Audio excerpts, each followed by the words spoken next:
Hey, good morning. What a beautiful day here. Man, nice and cool. Got my long sleeve shirt on. It's about 65 degrees or so. Not bad. I was thinking about what should I make my next video about? And as you go through life, you wonder what's important. And what's really important is the people that you come in contact in your life. And I got to thinking about this, and I woke up the other morning at 2:30 in the morning, and I had my brother Hoyt in my mind. For some reason, Hoyt's been a big part of my life. When I was born, Hoyt was in the military because I was a baby of the family, and he had already been off in the war. My mother he got out of the service and about the time I was born, and he went on a joyride across the country. He went all over the country. My mother, she had no idea where he was at. He'd write once in a while, but she was worried sick about Hoyt. He was in California. He was all over, worried my mother to death. I really didn't have too much to do with him. He finally came back to Missouri, and he said, I'm going to go north and get a job up in Rockford. Because really, back in Missouri, there was really not too much going on. Just cotton picking, not too many jobs. So he went up there, got a job, and eventually he came back, took his girlfriend up there, Hazel, and they got married, and eventually they came down and got me and my mother and sister Narma. Came up to Rockford in 1951. And I didn't have a lot to do with him when I was younger, but I can remember the first time he invited us over for Thanksgiving dinner at his house. And for some reason, him and Hazel, they got into a argument, and they told us to leave for a while they worked things out. That was the first time I've really had any contact with him. But I always liked to be around Hoyt. For one thing, he had a boat, and I loved to go fishing. And he taught me how to fish. And fishing was never easy. When you went fishing with Hoyt, he didn't really go places that was very on the beaten path. One time we went fishing in Rock River and I got wet. He made me ride home on the fender of the car. And he claims he didn't do this, but I know he did.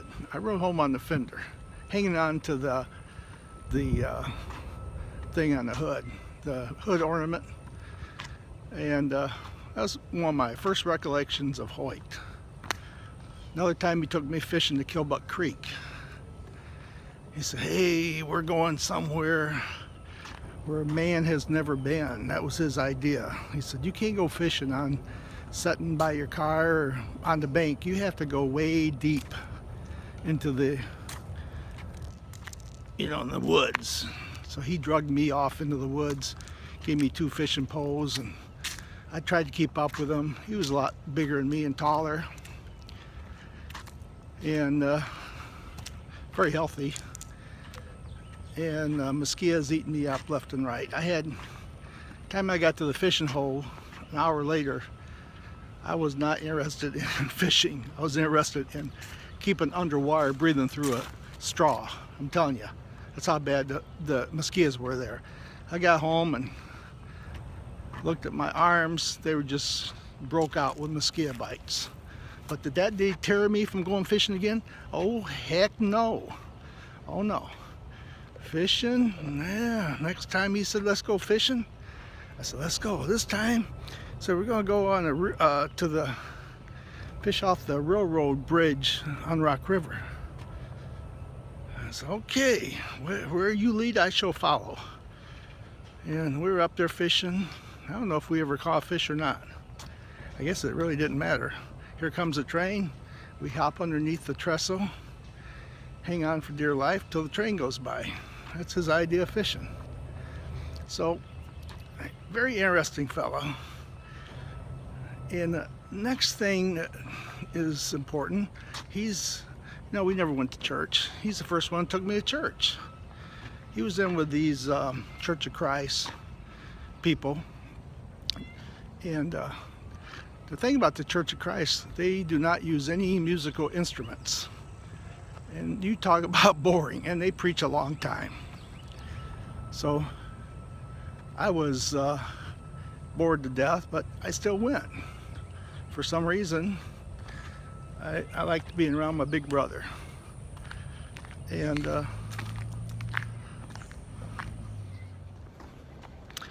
when I graduated from high school, 1964, Hoyt, he was worried I wasn't going to get a job. So he bought me a brand new black suit for a graduation present. Who does that? Who would buy a black suit for a graduation present? But he did. And I graduated on Friday, Saturday. My mother says, Ricky, get to work. You got to go find a job. Put that black suit on. So I put the black suit on. Sure enough, I got a job that day. And I was working from that day forward. But Hoyt had other ideas for me. He says, hey Ricky, I'm working at Sunstrand. They pay a lot more money than you're making. Why don't you come to work for Sunstrand? I said, okay. So he put my name in and I was hired in at Sunstrand. I didn't like Sunstrand, but still, he tried to help me. But that lasted 3 months. I went back to cutting meat. But he was always there for me. Now after I got married, I didn't see a whole lot of Hoyt. And he married Hazel. They had 2 children, Jimmy and Loretta. Eventually, Loretta would move to LaPorte, Indiana. And eventually he would move over there too. But while he was here, we would go to his house once in a while, and Hazel would cook us a great meal. She made the best lemon bars I've ever seen in my life. I mean, the girl, she could cook. She was a great cook. I really don't think Hoyt really had that many taste buds, because he just didn't.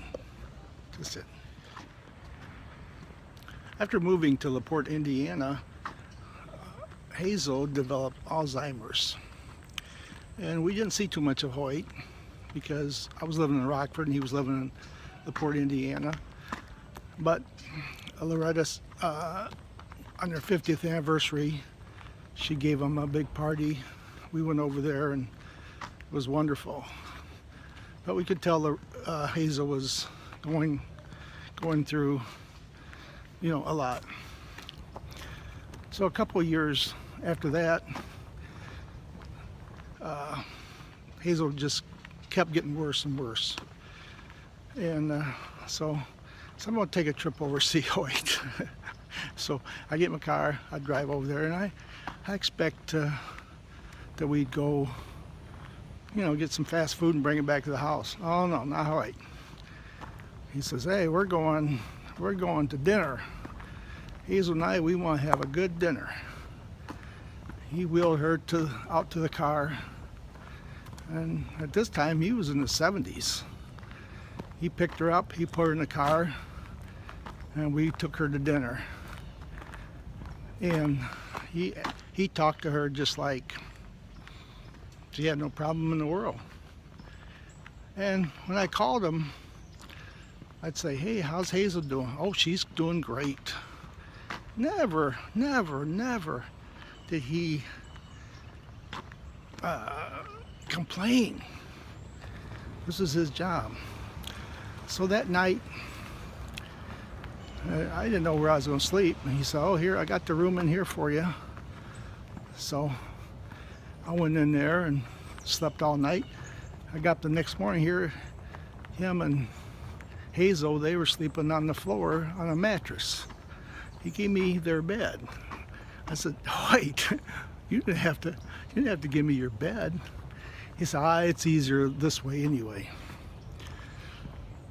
So I said, what you got cooking in that pot? He said, oh, it's a mixture of oatmeal and raisins and turnips and greens and carrots. And holy cow, are you kidding me? He had no taste buds. He said, I just keep stirring it up, keeps cooking. And Hoyt had no taste buds, I don't think. All these years of Hazel making these wonderful meals for Hoyt, I don't think he really, he's a simple guy, just a simple guy. And things got worse with Hazel. And Hoyt got more religious. He quit the Church of Christ church and started going to other churches because he didn't like the way they felt about Billy Graham. But he got so deep when Hazel died. He got so down or so spiritual that he said that he saw God. And I believe him. I've never talked to anybody in my life that said they have seen God. But you gotta believe him. He is so sincere. And a couple years ago, I went back over to see Hoyt. Of course, Hazel died, and he was by himself. He sold his house, moved into an apartment downtown. He was telling me he's trying to help these homeless people. This one guy moved in with him, and he kind of got out of hand, and he had to more or less kick him out. He was drinking too much. But he says, you know what? He's still sleeping in my pickup truck. So he's got hard to go, I tell you. And I mean, the guy's 88 years old. When I got there, he said, hey, I'm going to show you around town. He's driving me all over LaPorte, Indiana, as if he's 30 years old, showing me all the sights, took me to the museums. That's just the way Hoyt is. He's the type of person you want to meet.